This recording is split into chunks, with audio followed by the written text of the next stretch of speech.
Welcome to episode 61 of the Left Behind Game Club. This week, we play Cuphead. You can check out our Discord, leftbehindgame.club, big Discord button on the front page.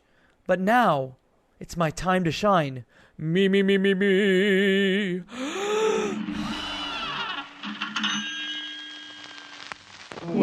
Cuphead and his company, they like to roll the dice. By chance they came on Devil's Game, and gosh, they paid the price. Paid the price. You're listening to the Left Behind Game Club.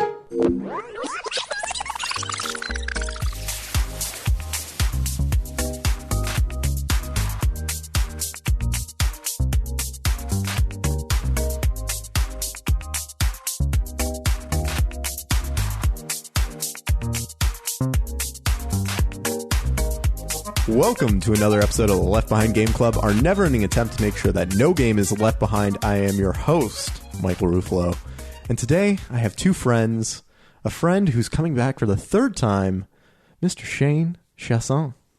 How's it going, boys? I'm doing really well. And then the other guest, the man you know, the myth, the legend, Mr. Jacob McCourt. Legend in my own mind only. In my mind as well. To steal a term from a good friend, Michael Ruffolo, I'm here to talk about a good video game. Great game. Great game. You know what that game is? What game is that, No, Jacob? you tell me. You're the host. On today's episode, we're covering 2017's StudioMDHR classic Cuphead, which was recently released on the Nintendo Switch with some downloadable content and some new features. So, boys, I guess let's start out first by saying, what did you play this on? I played it on PC with a PlayStation 4 controller. Ooh, nice. And I taped down the trigger button for the second half of the game. Really? You used a trigger to shoot, huh? The right bumper. Okay. All right. Yeah, I used a bumper because you needed some separation from the controls. So when I did that, I started getting sore wrists, and then I taped it down, and my wrists aren't sore anymore. Is that what the sore wrists were from? Yeah. Okay. Oh, boy. Jacob, what about you? What'd you play it on? I played it on the Xbox One, and let me tell you, you shared a article in our Discord about remapping controls. Yes. And boy, I wish you would have sent that 7 hours before I got that article. Had you rage quit before I sent that article? I had thrown my controller at least 2 times. Oh, no. And boy, I'm really frustrated with this game, but like, it hits a special feely spot inside of my body. So it's that S&M trigger, huh? The S&M trigger, slots and magic. Yep. Yeah, that's what S&M stands for. I just want to shout out my folks from Oakville and Regina. Right. That's StudioMDHR. That's where they're based. So StudioMDHR, boys, what do you know about them? I just gave you all the information I knew about MDHR. Two brothers. Okay, yeah. So they are the Moldenhauer brothers, Chad and Jared. I think they were originally from Regina, Saskatchewan. Grew up there, watched cartoons from the 30s a lot, I think by happenstance. I know when I was growing up, I watched a ton of cartoons from the 30s, 40s, and 50s. Did you guys happen to watch any of those? No? Was that not part of your childhood? Was I weird? I watched like Betty Boop. Is that 40s and 50s? Yeah, I watched Betty Boop and Popeye a lot. Yep. And then like the Looney Tunes, more of like 60s, 70s. Jacob looks like he's mildly constipated. I was more of like a Tom and Jerry kid myself. Okay. So like that was, I just Googled it. I'm like, oh no, he's going to ask me questions. 40s and 50s. Right. And then like you Looney Tunes, Tiny Toon Adventures. Yes. Then we get Warner Brothers stuff. Yeah, Warner Brothers stuff. So the style of Cuphead is heavily inspired by cartoons from the 30s, the early Walt Disney style cartoons and the Fleischer cartoons. Fleischer did, like you said, Shane, Betty Boop and Popeye and some early Superman stuff. It has that very distinct rubbery appearance. And so for me, when I saw this game debut at E3 in 2014 on the Microsoft keynote or Microsoft showcase, it immediately grabbed me. And I think it immediately grabbed a lot of other people. Do you guys remember this game being announced? No. I have no idea. I had no idea about this game until you guys asked me to play it. And then when I started playing it, I instantly thought like, wow, how did these guys get like copyright approval from all of these people? Because I thought it was a knockoff. Right. I thought it was like an original story using like reused characters. And then I started playing, and then I kind of researched it a little bit, and I'm like, wow, everything in this game is original, and I totally did not think that at all. But so much, and it's so funny you say that, 'cause so much of this game is clear homage to different cartoon characters throughout animation history. Like there's a clear love for old cartoons and animation and the history of it. Throughout playing this game. Jacob, did you have any impressions? You remember this game being announced? Yeah, I do, and I feel like it was on the E3 stage for like 9 years, every single year, and just there was never a release date. And I'm just like, it's like 3 or 4. I think at the time it was 14, only a few 15, guys, 16, 17. Yeah, it was only a few folks out of Mississauga, I thought, around Toronto that were making this game, and it was on the stage 14, 15. But like Shane, I just looked at it and I immediately thought of Bendy and the Ink Machine, which is another game that kind of pays homage to the Disney legacy. Interesting. And for both of those games, I now see like merch if you go to like a GameStop or an EB Games for my Canadian fans Kids out there. love this stuff. Yeah, they eat it up. And I'm just like, why isn't Walt, 1, turning in his grave, and then 2, getting out of his grave, calling the lawyers and say, you better get those kids in their mugs.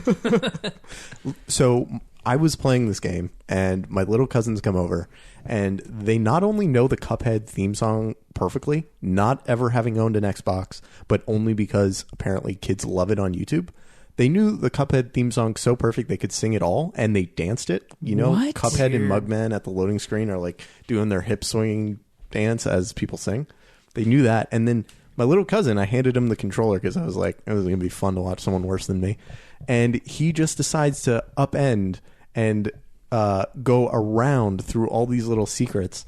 I didn't finish level 1 before I got to level 2 because there's a shortcut and you can just go through it, walk around the map to like the to one get where there. you go around the mountain in the Exactly. second aisle, or Yeah. oh, okay. So you can go from aisle 1. So sorry, hold on. and A skip. 7-year-old outplayed us? Is that what you're 9, saying? Yeah. Oh, yeah. Great, thanks. Yeah. Great. Yeah. I'm I mean, just he was gonna... really bad at the game because he felt that he needed to parry everything. I don't want to play anymore. I don't want to do this. I just give up. I give it up. For those who can't piece what just happened together, Jacob rage quit life right now. Rage quit. You the rage podcast. quit the podcast. Yeah. Tell me more exactly. about your Cuphead cousin. So, he's not great at games, and he was not very good at Cuphead because he felt the need to parry everything. For some reason, he thought parrying was the most important thing instead of defeating the boss, which is something that I guess we haven't mentioned yet. But my expectations of Cuphead when I first saw it was that it was going to be a platformer closer to Mario with the aesthetic of the Fleischer Disney cartoons. But in reality, Cuphead is a boss run, and I don't think I've ever played a boss run before. And for those also uninitiated, that is a series of bosses that you complete or that you face off against, interspersed with very few run and gun style, I guess, traditional platforming missions. Have you guys ever played a boss run? No, I didn't even know that was like a genre. thing. Yeah, I was super confused because the first level I played was the first run and gun level, and I was like, oh, okay, that was really tough. Next, and then it's just a boss, and I'm like, this is difficult. And I moved around trying to get to some other levels, and they were all bosses, and I'm like, what is going on here? It was really confusing. I knew nothing about this game going in though. Right. So I remember when people were first surprised that this was a boss run, and I think the developers were also surprised how much interest there was in the game, and then took all of the time from 2014 to 2017 to actually flesh out the game and add more to it. I think that also had a lot to do with Microsoft looking for, filling out its indie catalog. Mm-hmm. Jacob, have you ever played a boss run before? I would say like the boss rush modes in games right. I have played. So like I think we got asked the question on our Twitter today, what's your favorite boss rush? And you can find that at Left Behind Game Club on Instagram. Sorry, I had to fit that plug in there. But I've played like Scott Pilgrim versus the World. There's a boss rush in there. Castle Crashers has a boss rush mode. Boss rush mode. And then it actually reminded me a lot of a Mega Man game. And I've actually played, like, I really like Mega Man X. And although there's, like, the first part is always a platformer, it's always very difficult. And there are always 1,000 bullets in your way that you have to jump and dodge over. And then obviously the bosses are very difficult. So not the same, but kind of like an estranged cousin to Cuphead, the Mega Man X games. I think what they had said, if you... Yeah, Mega Man is kind of a boss rush. That's little bit. weird. Yeah. I never realized that. They said they were inspired by Gunstar Heroes, Contra 3, Contra Hard Ops, Super Mario World, the Thunder Force series, and Street Fighter 3.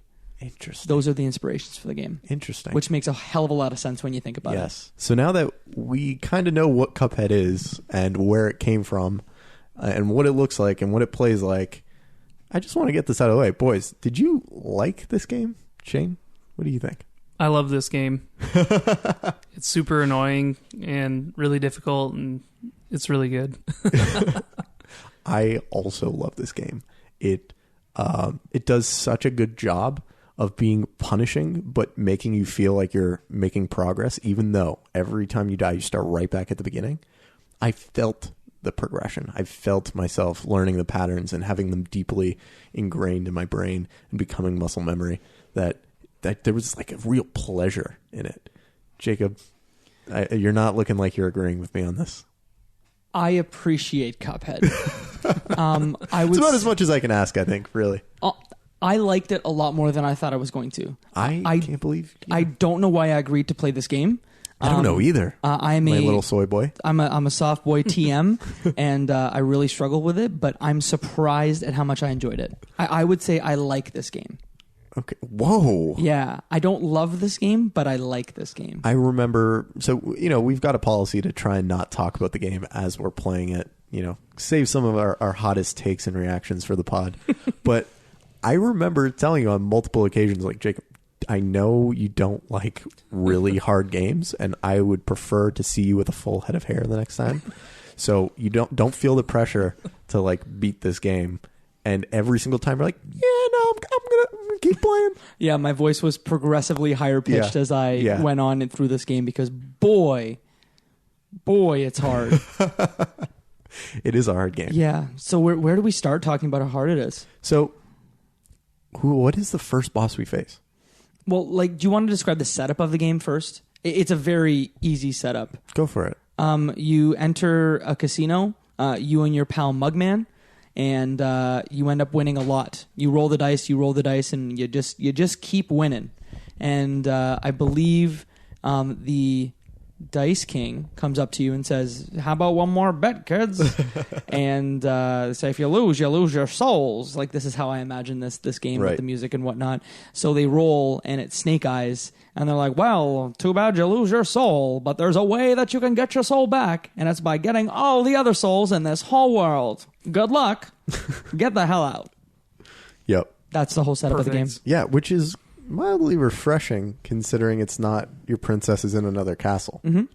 Which you could very easily do in this game. That's a Looney Tunes ass like cartoon plot line, right? And there's nothing wrong with it either. And also just platformer, 2D platformer plot line. Mm-hmm. Clearly inspired by Mario on some level. Do you remember the plot line for the new Super Mario Brothers 2 game on 3DS? No, but I can imagine Princess Peach is in another castle. Yeah, it's pretty much that plus coins. Coins. Mm-hmm. So, speaking of coins, there are regular bosses, and then there are also run-and guns, where you collect coins along the way. It's, kind of a long series. And when you get these coins, you're then able to buy upgrades. Did you guys do these run-and guns? Did you like them? Did you find they changed up the typical dynamic? I like the run and gun levels because I needed weapons. You like the end result of a running gun. Yeah, the run and guns were kind of a pain, but at one level, so kind of skipping ahead a little bit, but at one level I needed the charge gun, or I wanted the charge gun for the pirate level, and I just didn't have any coins, so I had to use one of those like secrets to kind of go around. Right. And then I got to another run and gun level. Actually, I didn't use a secret. I beat it on simple or regular, like the easy level. So I could open the gate to get a run and gun, and then I is played that it what again. Beating it on simple does? It opens your progression, but you don't get a soul contract. Oh, I never played anything on simple. I played twice. Once to figure out that you need to beat it on regular to get a soul contract, and then a second time on the pirate level to get onto a run and gun. Gotcha. So, Jacob, did you play any of the run and guns? Did you like them? I feel like you like those better than the bosses. Yeah, I definitely like the running guns better. And I needed all the weapons that I could get because I don't know about you guys, but I don't really vary my weapons up until much later in the game when I'm like, oh, it's probably easier if I use different weapons instead of just the same weapons over and over again. Right. And the same power-ups. I wish I would have learned that like 5 hours before I did. Because I played this game for about 15 hours and I didn't beat it. Spoilers, I didn't beat it. And I really wish I would have started like switching up my weapons for some of the bosses. Because some of the bosses have patterns that, hey, it might be beneficial to have that like boomerang one. It might be beneficial to have the kind of the triangle-shaped red gun. So the spread shot. The spread shot. And I was a soft boy and I could not... the price of one. Exactly. Couldn't figure it out. Could not figure it out. I only played enough running guns to get what I needed, and then I was like, I'm done. I'm only doing bosses from here. I'd have no time to waste. This game is taking quite a bit. What weapons did you guys use? Because if I think the point of playing the running guns is to get the coins that allow you to buy better weapons and new abilities. Did you always change it up? Did you have go-to weapons? What was your loadout? So I changed my weapons almost every level. Wow. And I actually purchased everything. No way. Except for, I don't know what it was. I think it was the whetstone that gave your parries an axe move. I didn't really think that was too useful. But everything else, I was like, ooh, I might use this. And so I bought everything. Wow. I also found I found a couple of hidden coins, like right on the first level. There's there's that hidden coin in the tree. And then when I was trying to find ways around things a couple of times, like at the robot level, I accidentally stumbled on another coin. I think I found 2 or 3 extra coins just kind of laying around, and so I can't afford the whetstone anyways, but I don't really want it anyways. So right. But yeah, I varied my weapons every level pretty much, especially in the later levels, because you need more specific. You need in the robot level, you can't change your weapons, but you need to focus on the projectiles coming at you instead of what the robot's doing. So I was just firing the whole time, but that's a really good point. Not every level is a platformer facing the boss in the traditional sense. There are plane levels that open up where you are in the cockpit of a little plane. Your dash move makes you smaller and reduces the range of your bullet spread or shot. I found those to be the most frustrating. That was the biggest surprise for me. Is there are lots of plane levels in this game. Yeah, I didn't expect it. Yeah. I would say that wasn't my most difficult. It was the ones that required fine jumping.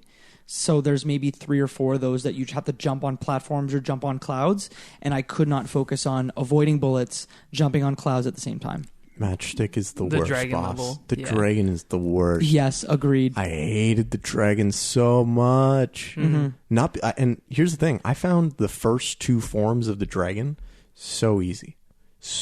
I did it perfectly. It was the last form of the dragon where he shoots the beam of fire at you that I found so incredibly tough that I would go through the first 2 stages of the dragon without using any specials or using 1 or 2 to bank it so I would have invincibility at the end. So when I was on my last life, I could just go invincible and use my homing shot and just take him out. I used the homing shot almost every boss. It was the easiest way to guarantee hits when the only thing the homing shot was amazing for was all you had to do was hold down the shoot button and then make sure you're doing your platforming. And the bullets would find a way to get to the boss. So as long as you could make sure your platforming was good and you were keeping yourself alive, it didn't matter whether you were aiming at the boss or not. Yeah, I would say the chaser was in my inventory or in my active weapons 90% of the time. Right. Yeah. Such a good weapon. For me, for the chaser, it was the first weapon I bought, and I thought it was really cool when I got it, and then I kind of just put it away. I didn't really use it that much. I used it on a couple levels where it was really useful when you wanted to pay attention to projectiles or actual things happening where the Right. character is rather than the boss, and they were helpful. And then otherwise, yeah, I used a lot of other weapons instead. Did you have a favorite? Favorite weapon? You said you use a charge. I didn't use the charge at all. I used the charge a little bit. I used the charge once on the Okay. pirate level. That was it. Ah. And I don't remember why I thought that was necessary, but it ended up being what I beat the pirate with. So See, I found the pirate level to be very tough as well. It was the last one that I beat on aisle 3. I just thought it was so difficult. And I don't know if you guys experienced this, but I would play a boss. I would make sure I saw all 4 forms. I would go and play a different boss, and when I would come back to the one previously, it's like my brain had solved the puzzle subconsciously, and I'd be able to do it in the first or second go. Did you guys also have that that experience? actually happened to me today Right? with the robot level. Me and Nicole went grocery shopping after me playing for an hour and a half, and I came back and I beat it on the first go. Isn't it such a satisfying feeling? It's insane. I enjoy punishment. So even though like the I can see your realistic forehead's a side little of me, bloody. yeah, it's real bad. I was smacking it the whole time I was playing this stupid. But I would play a level sometimes for like 2.5 hours. I wouldn't advance. I wouldn't change levels. And even though the rational side of me is like, just take a break. Like, your brain will solve it. It's fine. I would keep playing because I'm like, no, I have to beat this level. This reminds me a lot of our experience playing The Witness. That you would just stay focused on one thing even Yeah. if you weren't making progress. I'm a glut for punishment, I guess. Really into that S&M. I did that in one level. The first flying level. What was her name? Like, First flying level. yeah, the one on the first island. Hildeberg, Yeah, Which I did one's that for Hildeberg? Hildeberg. the one that turns into the moon at the end. Oh, yes. Yeah. Gotcha. I played that for probably 4 hours straight before I Really? beat it. Yeah. And it was like overnight too. I was, got home from work, started playing Hildeberg, went to bed 4 hours later after beating her. Wow. It was exhausting. I felt like I flew the first 2 aisles. No problem. The second one I slowed down just a little bit. And when I got to the third, again, I was moving like pretty fast through it. I'm blanking on the name of the boss in the theater on the third aisle. She dances. She's in a wedding dress. Sally stage play. I beat her my first attempt. No. Yeah. It was amazing. Wow. And I was just clearing through stuff. But then there were 1 or 2 bosses that were just an absolute pain, like Matchstick the Dragon.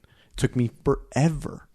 I memorized so much of those boss patterns that it frustrated me that I would get to the last stage of the boss with perfect health, never having been touched, with all my supers ready to go, and still lose, still die. Yeah, it's insane how many times that happened. I actually would restart the level if I got hit at some point. Like, if I got hit in the first round, I would just reset. So I did the exact same Because thing. I was like, it's useless to move forward without all of the health. And then I'd get to the end anyways, even like Matchstick, I'd have 4 or 5 health and done.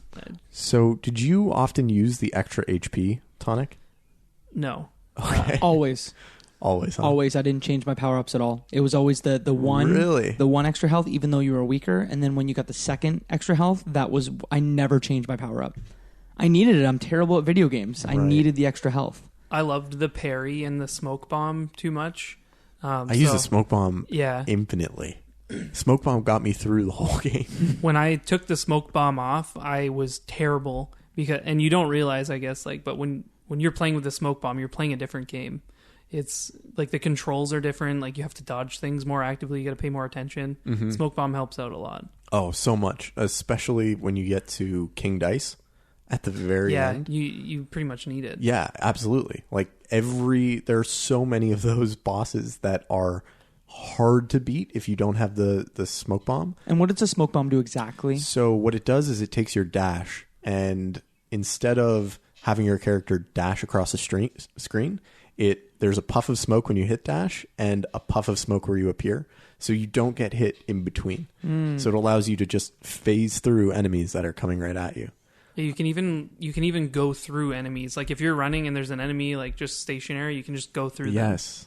And get a couple of feet ahead. It's great. Yeah. I used the smoke bomb a lot in the running guns because it would move faster than you running. So it was a great way to get ahead of where you should be. So a lot of the timing with enemies is based on if you're just holding to the right. Exactly. I'm just thinking of the bosses that I could use at like Sally stage play. Like I so could have used a smoke bomb for Sally stage play. Yeah, that's why she was so easy. Because she was very thin and you could just phase right. Exactly. Do I have to go back and play more Cuphead now? You don't have to do anything, but I can tell you want to. You're so close, Jake. For Sally, I actually just stood right beside her with the shotgun, and she would scissor. Like her moves didn't work if you were standing right next to her. Yeah, because she jumps up and then down at an angle. Yeah, and then the smoke bomb out of the way when she comes back down after her like sneak attacks. Yeah, and I don't know, it's easy. Were there any boss battles that you especially loved that you thought were like, this is amazing? It's weird. I feel like I hate all of them, but I know that one of them is better, probably. Right. I can talk about kind of an experience that I had where I realized that Cuphead is a really good video game. Really? How did you realize that? So Ribby and Croaks, which is the frog battle, that was the first one that had like multiple different stages. When the two frogs turn into a slot machine? When they become a slot machine. That was so weird. Yeah. That was so weird. But also, like, I learned... Like there are 3 clear phases. Yes. And they're very different. And I just remember like the whole learning experience where you beat the first one and then you get destroyed on the second phase. You get through the second phase and then the slot machine shows up and you were like, I didn't really know how to parry at that point. And parrying is absolutely essential for that boss battle because the slot arm has a pink a pink parry point on it, and you have to pull the parry point in order for the boss to continue.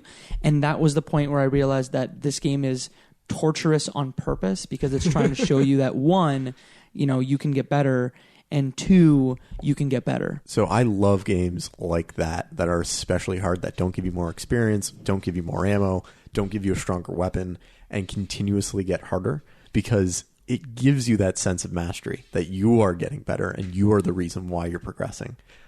When you know that the things that they're throwing at you are new and harder to deal with, and not what you've seen previously. I think this game is fantastic at also showing your progression throughout. The fact that when you die, it shows you just how close you are to the next little notch, how close you are to the flag at the end. Gives you a real sense of whether you're making progress or not. In a game that no matter what happens, if you don't make it to the end, if you don't get that knockout, you go right back to the beginning. It's a great night for a battle, or it's a great match ahead. It's so important to get that sense of progression, because I remember playing games like this as a kid where you didn't know whether you were 1 hit away from defeating a boss or 10. Or whether you were making a dent or not. And those were the most frustrating. So as hard as this game is, they have little breadcrumbs of great design that help keep you hooked and keep you coming back. I thought those notches were infuriating. No way. Did you really? Yeah. Like I kind of liked it. But I wish that there was just like a gap at the end that you couldn't hit unless you beat it, because there are so many times where I'd be on a notch and it would look like I hit it, and it just let me know, like, hey, you almost got it.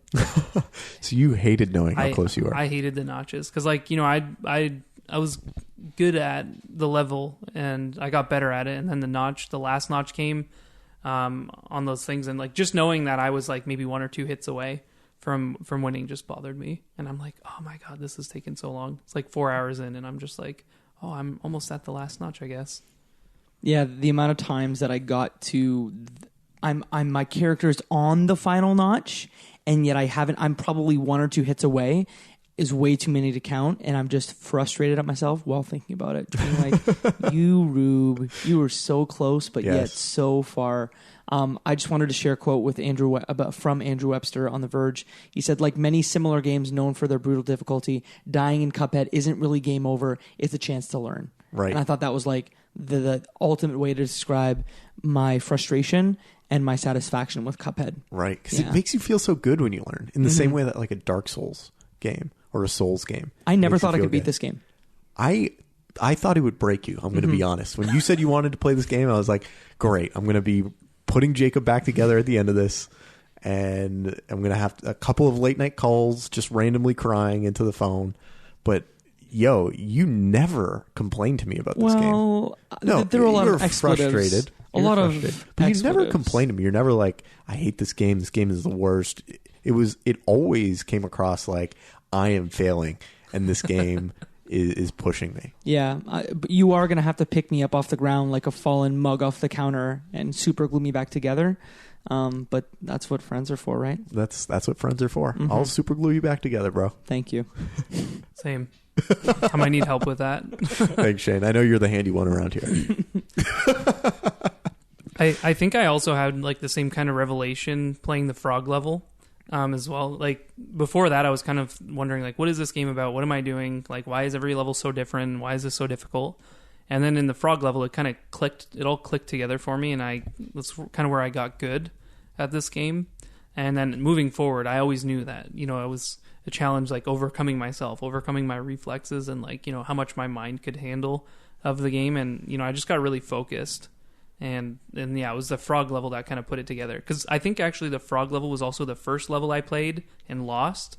And I played and lost in 2 seconds, and it was just completely hopeless. And then I went back, a few days later and tried it again. And I was like, wow, this is actually way simpler. I just have to think about it in a certain way. Yeah. And it all just kind of got put together. I thought it was so clear that the more if you get to a point where you see all the stages of a boss and you go away and you do something else and you come back, your brain solves it.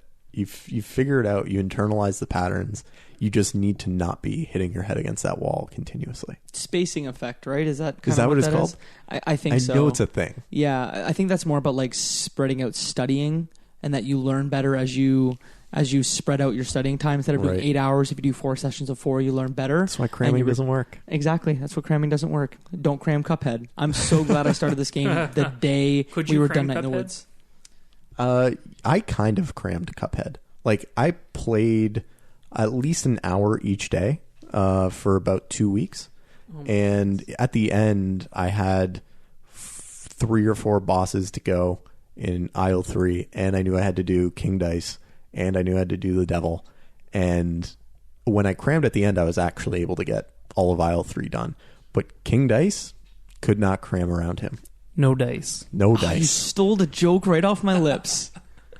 So, Jacob, did you get to King Dice? I got to King Dice. I did not beat King Dice. Okay. Have you seen every boss within King Dice? I have seen every boss within King Dice. Do you want to explain the structure of King Dice? Yeah, so once you beat the 3 aisles, you end up, and you collect all the soul contracts from each of the other bosses that you defeated. You go to aisle 4, which is Inkwell Hell, and that's where you face King Dice. And so King Dice is the coolest boss in this entire game because he lays out what looks like a craps table, and he rolls this parryable dice die right in front of you that has the numbers from 1 to 3. It kind of reminded me of Mario Party just a little bit, and I got nightmares from the amount of palms I destroyed of my own.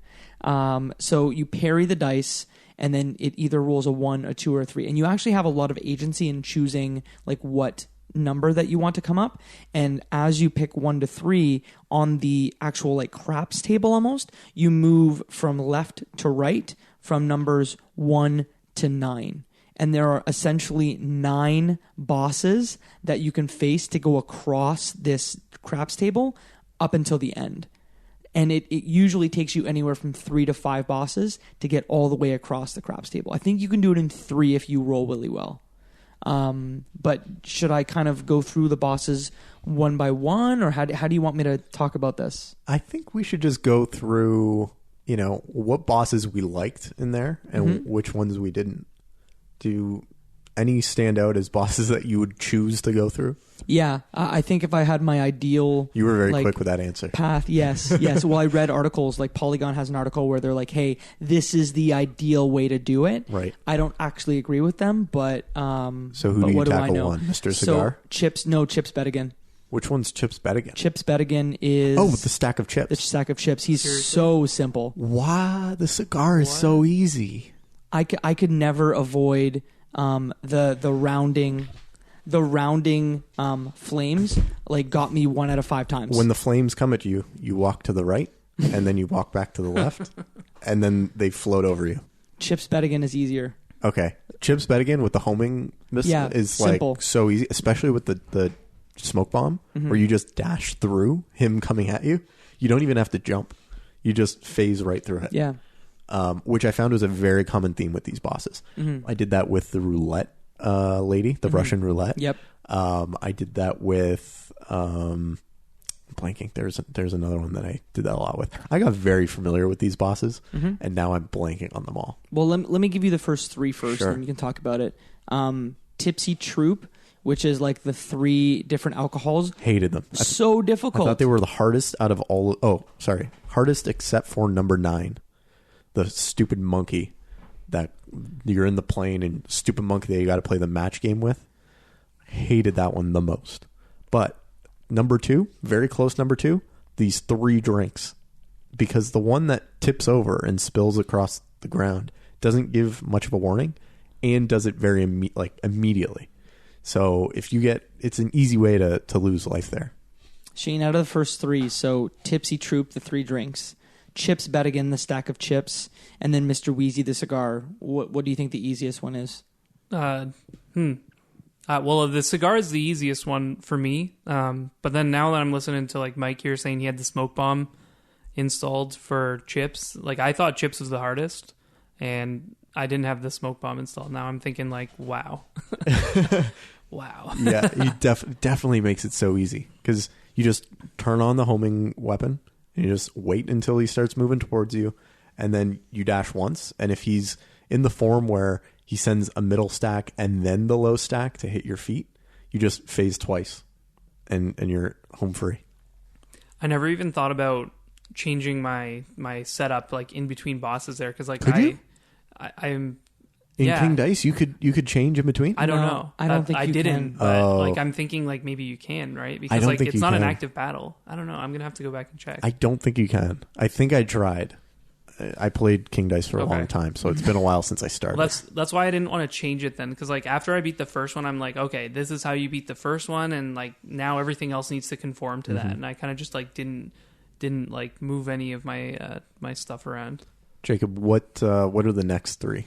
So the next 3, so if you imagine it kind of in thirds, this craps table, the next one, so you have an ability to hit a rest area too on the craps board, so you can get lucky, and that's where like the 3 bosses come in. Pip and Dot, the domino, Hocus Pocus, the rabbit, and then Phear Lap, the like horse racing, the undead horse racing one. I hated that one too. I hated Fear Lap. I think I hated the ones in the plane the most because that's where I would lose health. I thought the rabbit in the hat, so easy if you had the smoke bomb, because what the rabbit does is it creates a circle of little rabbit skulls around you, and then they close in to hurt you. But if you have the smoke dash, you just dash out of it and jump back on the playing card and continue shooting the rabbit. If you don't have it, you're just kind of screwed, I guess. You have to like drop down underneath the circle before it actually forms.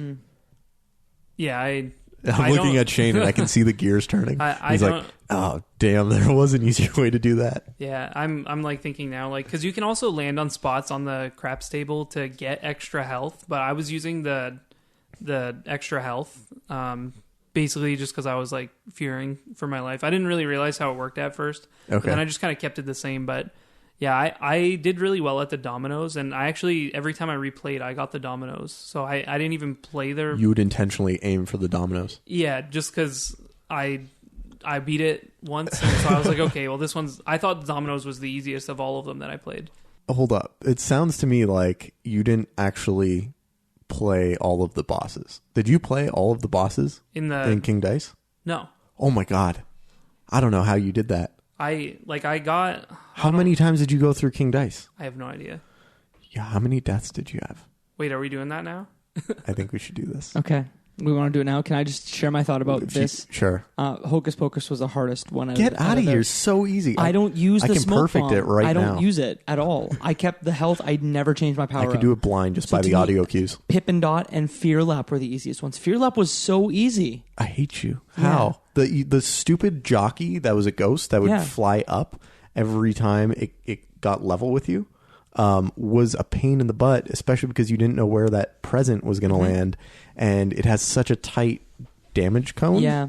If you're anywhere near it. And just I played chicken and go with the like ghost jockey, where like I would kind of tease him, and then he would come up, and like I might get damaged once or twice, but I have 5 health, right? So I can eat the 1 or 2 shots that it gets me. Where Hocus Pocus, I couldn't even do it Because you didn't have the smoke bomb. I did not. Okay. So I did have I'll it, I show just you never used mine if you show me yours. Who goes first? Who do you think has the most deaths? You, for sure. I don't know, Shane. I feel like based on what you were saying in the Discord, you said you didn't say much, but you were like, guys, I think I died like 800 times. That was when I started the third island. Come on. Did you really die 800 times? Oh my God. Okay, Shane, what is your number? 1327. Oh my God! Dude! So I don't know if they count every time I restart a level. They don't. I don't think they do. Whoa. Because, guys, if I got hit in the first like couple of seconds, I'd restart the level. So if we wanted to kind of use those and try and make a real... Like, I restarted the level at least like 500 times. Wow. I'm going to show Shane my number because I don't think you'll be able to guess my number. Shoot, what do you think? I think your number's like 600. Less. 500. Less. 400? Less. No way! Yeah. 350. 3 less than that. 330. 334. Yo! I didn't beat King Dice, though, and I didn't beat the Devil. Okay. But we're at about the same place, right? Yeah, I didn't beat the devil, but the little marker was like right at the end, so I just kind of... I'm in the exact same boat. Skipped and watched the ending on YouTube. I'm in the same boat. I didn't beat the devil, but my little Cuphead silhouette was running right at the end there, and I've been able to get to that last segment the last 4 or 5 times I've tried it with perfect health leading up to it. So wow. I know that, if I go home tonight, I'll be able to finish the devil. I accidentally, when I loaded it back up the second time to try the devil after, taking some space, I accidentally gave the devil the souls and joined him. So when you get to the devil prompts you and says, you're here with all of the souls. Join me. And you get the choice either to say yes or no. If you join the devil, game over. You get an achievement. Sweet. And it shows evil Cuphead and Mugman, who are now minions of the devil, with him in hell. And if you choose no, you have to fight the devil. I feel like I technically did complete the game by saying I would join him. But then I immediately went back into the game. Fun little Easter egg. The music plays in reverse, as if you're looking for a message from the devil by playing a record backwards. And then you can go back and play the devil, if you want. Go back, clean up anything you've missed. That's so cool. Jacob, you had less lives than me. You were less deaths than me. Hold on. How many deaths did you have? 466. Oh, my God. Yeah, but you beat King Dice, though. I did. And mind you, I probably had at least 100 deaths at King Dice. But I also, at the end of the game, got into the habit of what Shane was doing of like, if I don't get the hearts on the spots that I want them to be, and I take damage anywhere along the line before I get to the actual battle with King Dice, I would just hit start, hit reset, and just keep going. I did that all the way from like the first island though. Like no way. Like for example, and you still got 1300? Yeah. Wow. Maybe it does count your resets. I don't think it does. Maybe. I did it a lot though, especially in like the first airplane level. I forget what her name is again, but the first airplane level, I worked out a routine. I was like, okay, I can 100% get past this first section without losing it all. And I probably reset like 500, not 500, but like, 50 or 60 times in there. And then the second section, I had to like master that. And in the second section for her, you get like all the different star symbols or whatever that are shooting at you, and I got through that. And then the third time, it was when I got to the moon. I was like, I need full health to go through the moon, and so I made sure that by the time I got there, I had my full 3 health. And yeah, that probably took 300 or 400 of the deaths right there. But that was like when I was early on, so that's probably why my number like stayed high most of the time. But during the third island, I don't think I did that as much. Did you like playing it with a PS4 controller? I loved playing. Well, I play everything with a PS4 controller. Like if it doesn't work with a PS4 controller, I'm probably not gonna play it. And if I'll try and make it work with the PlayStation 4 controller. It was great though. I liked playing it with my Elite controller. You guys talking like? Are you trying to make a comparison to Xbox here? I guess I would have played with an Xbox. I want to play with a handheld controller. Is what I'm saying. Like not. Yeah. I don't know how people could play this game with a keyboard. Platformers don't make sense to me with a keyboard. Someone made a compelling argument that the Switch port is actually the ideal way to play, just because of Interesting. how clicky the actual Switch controllers are. Really? Not the Pro controller, but the actual like Joy-Cons. And now I almost want to like get the game on Switch just to play it on. Because you love this game Joy-Cons. that much. I'm very surprised how much I like it, but I found sometimes my hand, and maybe it's because I'm like outside of the esports player age, but like my hand wouldn't do like exactly what I wanted. Because you're an old man. Because I'm an old man with gray hair, but I didn't know With if it no was hair. my hand. I have hair, stop that. I didn't know if it was like the controller or my hand. I feel like it was partially both, which is why I almost want the smaller buttons that click like more definitely on the Switch. There are a few things I hate more in the world than the Joy-Cons. Really? I agree with I you hate in them so most much. cases. Comfortable. I think I you're love the crazy. Joy-Cons. It's Maybe we not can long term. we can agree to disagree, and you can live wrong. I hate the right Joy-Con, but like in general, that's the one that has the weird like if you're holding it sideways, you're like this. Yeah, I'm never doing that. Plays well for podcast audio when I'm showing you something with Right. my hands. Do you want to just talk about the third set of King Dice bosses? Yeah, hit me. Well, Pirouletta, Mangosteen, and Mr. Chimes. Which so one's Mangosteen? Roulette, the 8-ball on 8, and then Mr. Chimes. all of those easy except for Mr. Chimes. Mr. Chimes, again, massive pain in the butt. What was Mr. Chimes again? It's the monkey who claps, who that you have to also play the match game while he's shooting musical notes at you. Hate him. Hate him. He's the worst. I would get perfect dice rolls. I would perfect every boss. I'd be going into the final battle with 6 health, and I would accidentally land on Mr. Monkey, and I would lose half my life. And I was like, it's not even worth going to King Dice. I know I'm going to need every sliver of health I can get, because the way the King Dice battle works is as soon as you clear the roulette table, he puts his hands down and he does this walking animation, and a series of cards come through, and most of them are black, and every couple cards are pink, and you have to jump and parry from card to card to card until they're all finished, and then you have to shoot at King Dice's head. And he probably has at least, if you're hitting every shot on him using just the pea shooter, the original weapon that you get, he does it at least 4 times. And so if you can't get through, if you don't have at least 4 health, or at least 5 health, because you can't get hit 4 times, and you don't make it through any one of these cards coming through perfectly, you're screwed. You just have to keep going back. And that is the thing that drove me absolutely nuts. King Dice is the hardest boss in this whole game. Harder than the devil? Harder than the devil. Wow. The devil is pretty easy. You just need to learn the pattern. But King Dice, it's legitimately difficult because it's not as easy as just parrying, because you have to dash and parry. And because there's no failing, right? Like, let's say you get hurt initially with the cards coming through, you get hit twice, because they don't go fast enough that you would be able to make it past it. I'm kind of wondering if this might have been like an advantage for me not having the smoke bomb turned on for that match, because like I played King Dice without a smoke bomb, but I had auto parry, the auto parry, and I like it wasn't easy, but it wasn't very difficult. Like I think I only had to get to him 3 times to beat him, I think. Whoa. I thought, Shane, you just blew my mind. yeah, I thought King Dice, because like I didn't even. Are you some prodigy? No, you died 1,300 No, times. I was sitting here thinking, like, do I need to bow down to you, Shane? Like, what's going on? I Yeah, I just like had auto parry turned on, so it was more or less just like controlling my jumps. Plus, it didn't really happen often, but you could double parry on a card sometime, and you kind of get stuck in the card. Yes. And it would kind of carry you a little bit, and things would slow down, and so I could have like a split second to like take a breath and like kind of breathe before you jumped over the next one. I definitely did that. In the last run that I had 4 health, and I only got hit twice. Wow, You're nuts. At the dice. You're crazy.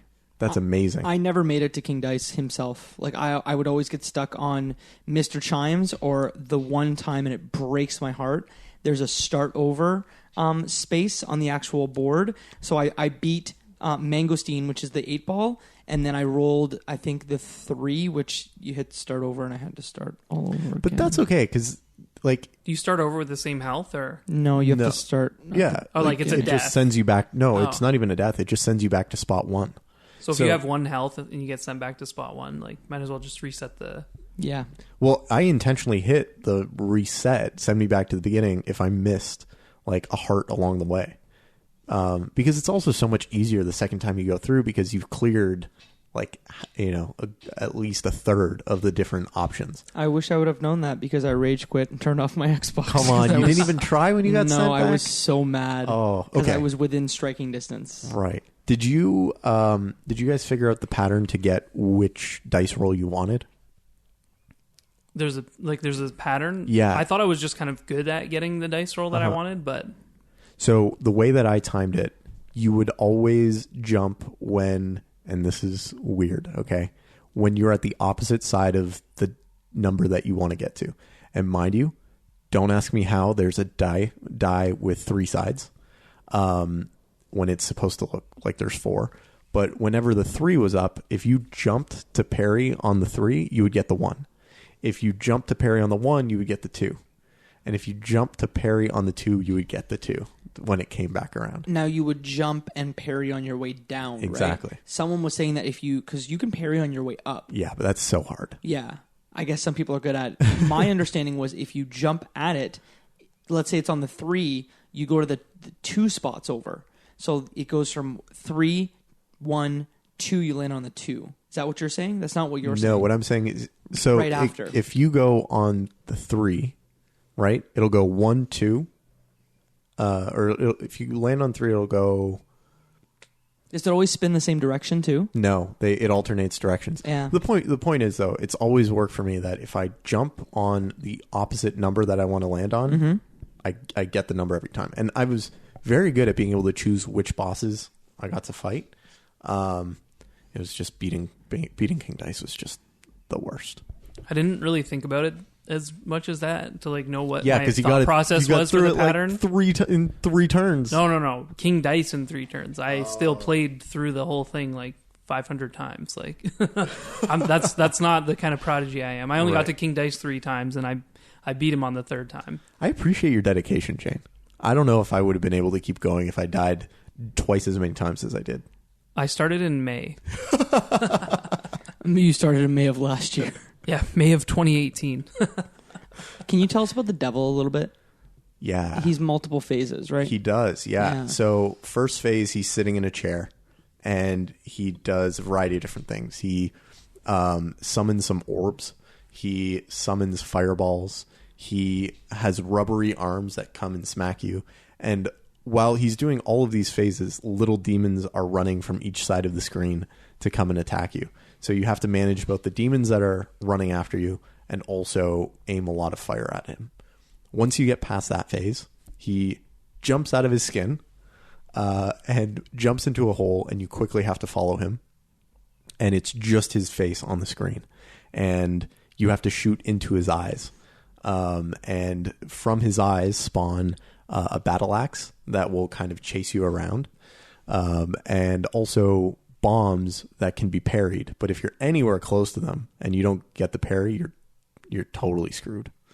And then the phase after that, these very fat winged demons hover next to you with these very small bat-like demons that spin and come down. And again, you're trying to shoot at his eyes or his face. And the homing weapon is the absolute best here, because you just stand in one spot and you press up and you shoot, and you just make sure that the flaming chip never lands on you. And once you make it past that, it's... Well, I mean, I haven't made it past that, frankly. I haven't beat it. Shane, you haven't as well. I've been like right to the end, Right. and a lot of what you're talking about makes me think like, man, you should try out the auto parry tool, Yeah. instead of the smoke bomb. The smoke bomb's really useful though when Yeah. the battle axe is about to hit you, or when like, you know the part in the devil battle where his arms go to the edges of the screen and then they come in and their hooves and they smack you. If it gives you so much extra time if you jump and smoke bomb, Yeah. because it doesn't hit you. It's also useful when he turns into a dragon and comes off screen and attacks you. Anyway, yeah, the devil is annoying. Mm-hmm. He's hard. He's definitely not the hardest boss. I guess I agree. He's definitely not the hardest. I just haven't played him long enough yet. So, kind of like in a rush today. Were there any bosses that you loved? Because one of the bosses that I loved was the mouse in the soup can, and when you get to the third and final stage, it's a cat that only afterwards did I realize the cat is looking in the whole time, and I thought it was just a background element piece. It was, one, I think, a great homage to Tom and Jerry, but two, I thought it was a legitimately fun boss battle. It didn't take me that long to beat, and it made me feel real smart. Mm-hmm. I actually also like that level. I think I beat that level in maybe like less than 10 tries too. It was pretty easy, and I just thought it was fun, and it reminded me of Tom and Jerry, and also The Simpsons a little bit. I was like that with Captain Brainybeard. You said the pirate level took you a long time. Oh. That one was actually fairly easy for Really? me, surprisingly. But I think my favorite boss, just because of the eels that were kind of attached to it, was Calamaria. Because The Medusa, yes, because she would do the Medusa thing where she, much like God of War, which is an episode we've played before, you can check it out, leftbehindgame.club, but would freeze you and you have to like quickly shake out of it. And also eels would just show up, and if you shot the eels, they would just turn into like meat, which was just the best thing, just meat. I focused on the eels in that one. Mm-hmm. I spent most of my time managing eels and then getting as many bombs to the face of Medusa as I could. Mm-hmm. I hated that level. Did that level took me a long time. Especially to the end. After you get through like the first phases, and then when you get back into like the enclosed part, it took me forever to get through the enclosed part. And it was actually lucky. Like the time that I did beat it was the farthest that I'd ever gotten. Like I probably got about a quarter of the way to finishing. And then like 10 tries later, I finally finished it, and I was like, next. What were there any that stood out to you that you really liked, either aesthetically or in gameplay? I think that the first, I really liked the first boss, I guess. Is it the first boss? The potato? Onion, the potato that turns into an onion and turns into a carrot. I The love the root carrot. pack. The root pack. I loved that one. Because, comparatively now, as I've played the whole game, that is probably the easiest level. Yeah. And also, I loved, that was like my introduction to the artwork for this game. Because you play the first run and gun level and it's not really showing you what the game is about. Mm-hmm. And then when you play the root pack, it's just like, wow, this game is like so multifaceted, and I love the carrot. Like it's googly eyes and like the little waves and stuff. It was really cool. The crying onion killed me because I was like, oh, I get it. It's a crying onion. Clever. And the little baby carrots that shoot out at you. Yeah, we didn't talk about Jimmy the Great and Beppy the Clown. I hate Beppy the Clown with the passion of a fiery white hot sun. Yeah. I hate Beppy. I don't have a thing against clowns, but I hate Beppy the Clown. Mm-hmm. He has a roller coaster involved in his. Ugh. At one point, there's like a big top, like one of those like circular Carousel. swing rides. Carousels, yeah. Carousel rides. And I'm like, ooh, Beppy, he wasn't that hard. The Jimmy killed me. Jimmy, I completed on my second or third Wait, attempt. which one's Jimmy? Come on. Jimmy is the genie? The genie Oh, the on the magic genie. carpet. I loved the background of Jimmy the Great. It was like sand dunes and pyramids and a city. It looked photorealistic. Yes. Mm-hmm. Speaking of photorealistic, in the dragon level, I don't know if you guys know this, but the background of the Don't dragon bring me level, back there. The castle. You know how you're kind of like going around Yes. the castle. That's a real cat. Like that's No way. That's not a drawing. That's not nothing. They made a 3D model of it, they made a 3D model of a real castle that is exactly like that is a real thing that exists in real life. That's and cool. then they took cameras and then they took pictures and then they kind of made like a stop motion of it, I guess. And I was watching an interview with the brothers while they were playing the level, and they were like, "Yeah, that's actually like a real castle. That's so it's made cool. out of like styrofoam and stuff. They had artists come in and carve it and stuff." And I'm like, "Wow, that is it's like amazing. a physical object. Yeah, Not like a real castle. yeah, it's a like it was in a studio. Right. It was on a table. That's cool. Yeah, I thought that was really cool. They put a lot of effort into some of the backgrounds, and some of them really stick out, like the genie level. And then Yes. this one, I noticed that, and it was after I watched the interview, so I was like, "Oh, well, that's really awesome." I can't wait to see what these guys do next. Yeah, that's exactly what I was thinking. I'm like, the Switch port is done. What the hell are they going to do next? Cuphead 2. No, I want them to do something entirely different. I don't even two care cups, if I don't know. Hey, I don't care if they keep the art style either. Really? I'm just so interested in what this team will do next. I think they're going to do Cuphead 2. You think so? Yeah. Really? Money, merchandising money. Kids love Cuphead, Yeah. apparently. Cuphead the sequel. Yeah. Merchandising. So I feel like that was a really good discussion about Cuphead. Hell yeah, my dude. Shane, what did you think? Absolutely. I love playing this game. Every time you guys have me on, it's for a game that is just kind of out of my gaming comfort zone. No, this one wasn't really out of my comfort zone. This is my game. But, I'm still reeling from Star Wars Troop. What was it called? Republic Commandos. That game killed me. I'd rather play this 10 times over. If you want to hear Shane's thoughts on Republic Commando, not summarized in that manner, you can go check it out on leftbehindgame.club. Boys, I love Cuphead. I think that's where we should leave it. Yeah. Clearly, Jacob, I think, might be taking a turn towards hard games, which I can't wait. I might get him to play a Dark Souls game. Nope, never happened. Sorry. Why not? Sekiro looks great, but no thanks. I'm going to get you there. Maybe. I'm going to get you there No. slowly. Yeah. Just stay away from the S&M, please. Shane, would you recommend this game? Absolutely. There you go. That's all you need to know. The man who died 1,300 times would recommend this game. Dedication. Exactly. He's S&M. committed to the Still cause. haven't beaten the game yet. I haven't either, but I know I will. And I might even play this game again. I might go back and finish all of the other elements. Don't rush this game, though. This is Yeah. absolutely not a game that you should. To anyone else that's listening that is thinking about, like, I'm going to just finish the game before I go on vacation, or I'm going to finish this game for a podcast on a timing level, don't do it. Yeah. You're going to hurt yourself really bad in the soul. It's definitely a game that's, good to spend an hour or two with a night, or, a couple hours a week, and you'll get through it. Mm-hmm. Your brain will solve it in the background. Yeah. Well, if people want to get more of your hot takes about video games, Jacob, where can the people find you at? They can find me at Jacob McCourt on all major social media platforms or at jacobmccourt.com. Is there any other place that the people could go and talk with you? Maybe a place where they could get hot deals, where they can, meet fellow like-minded people. Cheap Ass Gamer. Cheap Ass Gamer. It could be. You could find people there. But you're talking about our Discord. But I think I'm talking about the Discord, yeah. Yeah, so if you go to leftbehindgame.club, there's a big fat Discord button. It is fat, P-H-A-T, fat. It's thick with 4 C's. Yes, and you should find it. You should click on it. And there's a lovely community of people like Shane, like you, who chat about video games, who drop some hot video game deals. Check it out. Again, leftbehindgame.club. Amazing. Shane, where can the people find you at in the online world? I'm Shane Chiasson everywhere, and Chiasso at YouTube. How's that spelled? Chiassoo.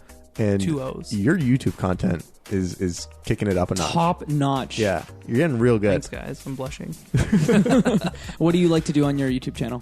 My YouTube channel is like a technology-based YouTube channel. I'm learning robotics and stuff, and I like kind of just making videos about tinkering and taking things apart and building better things. You built an amazing, what's the term for it? Camera For rig? your It's a camera slider, but I built the robot around it that makes it move.